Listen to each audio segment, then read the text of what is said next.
चांदोबा महाभारत 26वा भाग.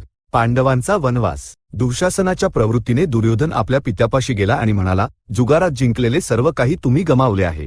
पांडव युद्धात आपला विनाश केल्याशिवाय राहणार नाहीत. त्यांच्याकडे अफाट बल आणि संपत्ती आहे. त्यांना पुन्हा द्यूत खेळण्यासाठी आमंत्रित करा. यावेळी त्यांना द्यूतात पराभूत करून 12 वर्षांसाठी वनात पाठवू आणि वनवास पूर्ण होण्यापूर्वी जगातील सर्व राजांना आपल्या बाजूने करून घेऊ. मग युद्ध झाले तर पांडवांचा सहजपणे विनाश करू, असे तो म्हणाला. धृतराष्ट्र याला संमत झाला.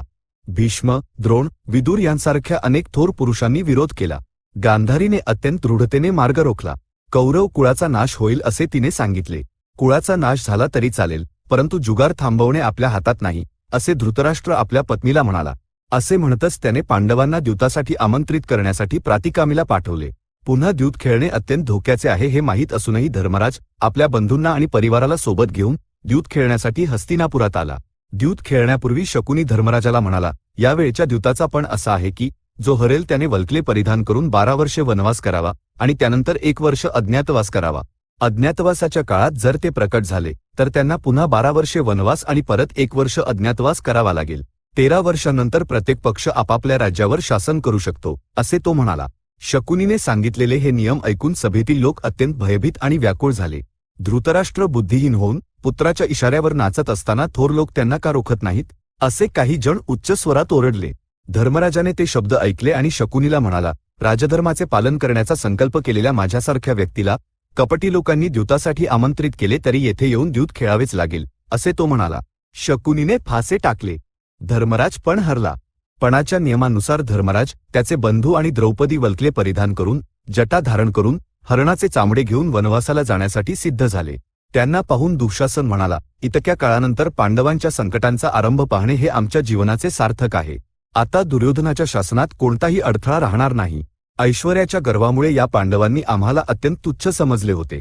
आता त्यांना योग्य तो अपमान प्राप्त झाला आहे. आता ते वनातील पशूंप्रमाणे जीवन जगतील. आता आमच्या समान संपत्ती असणारा दुसरा कोणीही राहणार नाही, असे तो म्हणाला आणि द्रौपदीला म्हणाला, पांचाली, दरिद्री झालेल्या या पांडवांसोबत वनात कशासाठी कष्ट भोगतेस? आम्हा कौरवांपैकी तुझ्या इच्छेनुसार एकाची निवड कर आणि दासींचा समस्त सुख भोगांचा आनंद घे, असे तो म्हणाला.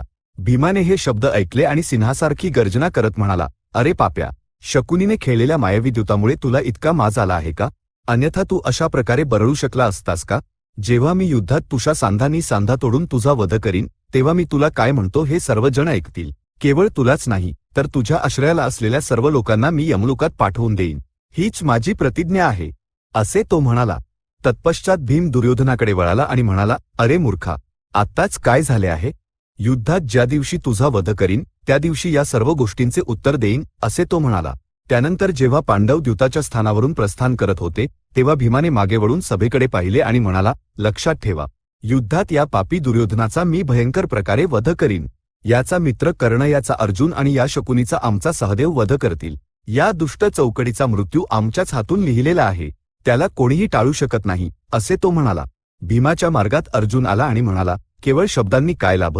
जे कार्य 14 वर्षांनंतर करायचे आहे त्याची घोषणा आत्ताच कशासाठी करायची? तेही तेव्हाच होईल जेव्हा 13 वर्षे पूर्ण झाल्यावर हा दुरात्मा आपले राज्य आपल्याला परत देणार नाही. त्यावेळी बोलल्याप्रमाणेच कार्य करू, असे तो म्हणाला. सहदेव शकुनीला म्हणाला, अरे नीचा, फाशांनी कपट केल्याप्रमाणे नाही, युद्धभूमीत तुझा पराक्रम दाखव. भीमाने सांगितल्याप्रमाणे मी निश्चितच तुझे प्राण घेईन. यादरम्यान तुझी सर्व कामे आटपून मरण्यासाठी तयार राहा, असे तो म्हणाला. नकुल अत्यंत उग्र रूपाने म्हणाला, द्रौपदीचा या सभेत अपमान करणाऱ्या सर्व लोकांचा आम्ही किड्यांप्रमाणे वध करू. हे काही केवळ बढाईचे बोल नाहीत, असे तो म्हणाला. अशा प्रकारे प्रत्येक पांडवाने एक एक प्रतिज्ञा केली आणि धृतराष्ट्र, भीष्म, बाहलिक, कृप, द्रोण, अश्वत्थामा, विदुर, संजय आदी मोठ्यांचा निरोप घेताना आम्ही पुन्हा भेटू, असे सांगितले.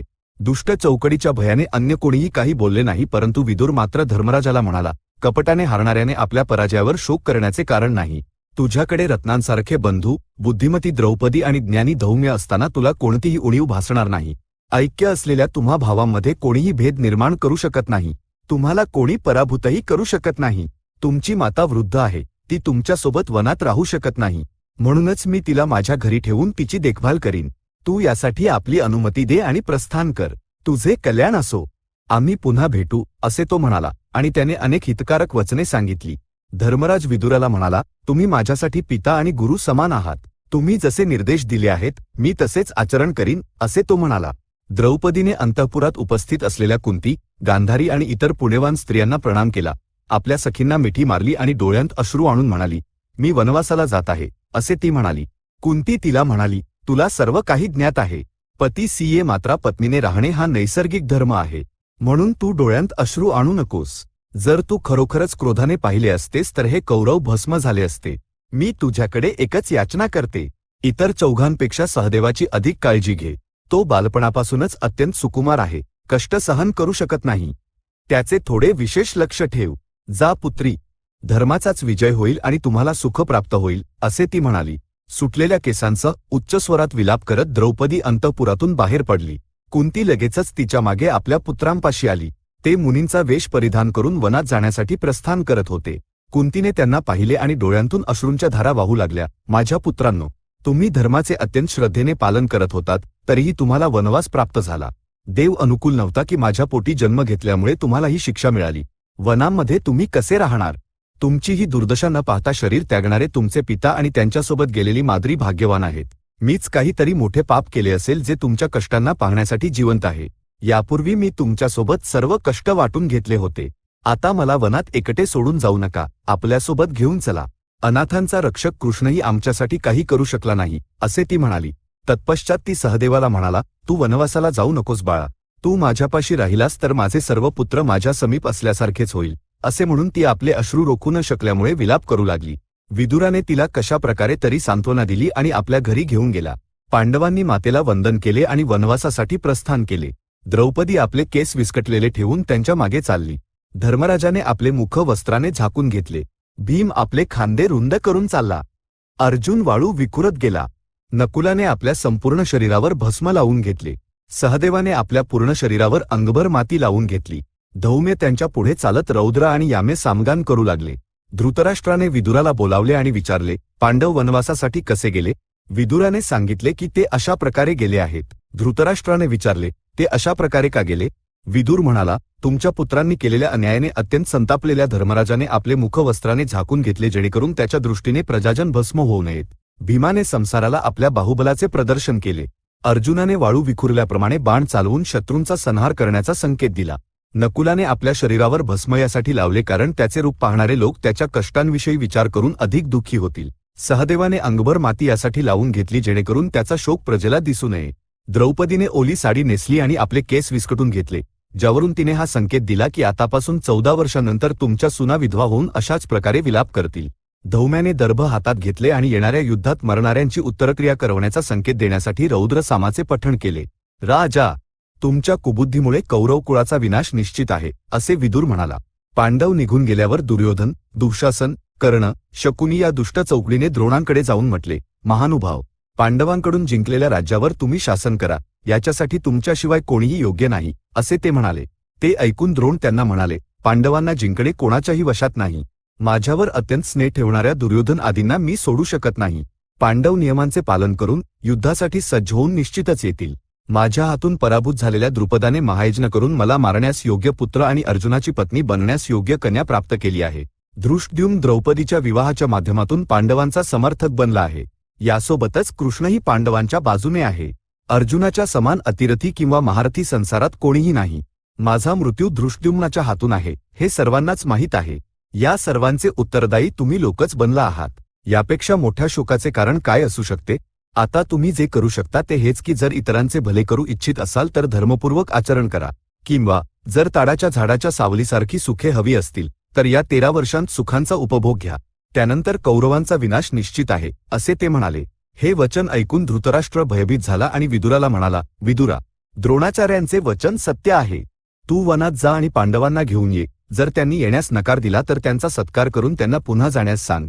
असे म्हणतच त्याचे मन अंगारावर पाय ठेवलेल्या वानराप्रमाणे व्याकुळ होऊ लागले आणि तो दीर्घ श्वास घेऊ लागला. तब्बल संजय धृतराष्ट्राला म्हणाला, राजा, हे संपूर्ण राज्य तुला पांडूनेच जिंकून दिले होते. त्याच्या पुत्रांना तू वनात हाकलून दिले. आता तुझ्या शोकाचे कारण काय आहे? असे तो म्हणाला. शोकाचे कारण का असणार नाही? ते पांडव अतिरथी आहेत आणि युद्धकलेचे ज्ञाते आहेत. अशा लोकांशी शत्रुत्व आल्यानंतर व्याकुळता का होणार नाही? असे धृतराष्ट्र म्हणाला.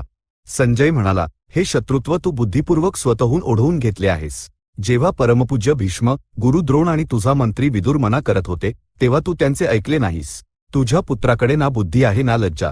त्याने प्रातिकामीला पाठवून रजस्वला स्थितीत द्रौपदीला भर सभेत बोलावले आणि तिचे वस्त्र ओढून तिचा अपमान केला. तिचा उशाप तुझ्या कुळासाठी घातक ठरेल. जेव्हा वृक्ष नष्ट होणार असतो तेव्हा त्यात विकृत फळे येतात. जेव्हा विनाशाचा काळ येतो तेव्हा देव बुद्धीचे हरण करतात. काळ कोणालाही लाठी घेऊन डोक्यावर मारत नाही. वेळ संपत असताना अन्यायही न्यायाच्या रूपात दिसू लागतो, असे संजय म्हणाला. धृतराष्ट्र म्हणाला, होय, पुत्रमोहामुळे कोणाचेही वचन न ऐकता माझ्या पुत्राने जे सांगितले मी तेच केले. आता काय केले जाऊ शकते? देवच आमचे रक्षण करो, असे तो म्हणाला. चांदोबा महाभारत 26वा भाग संपूर्ण. सद्य स्वस्ती.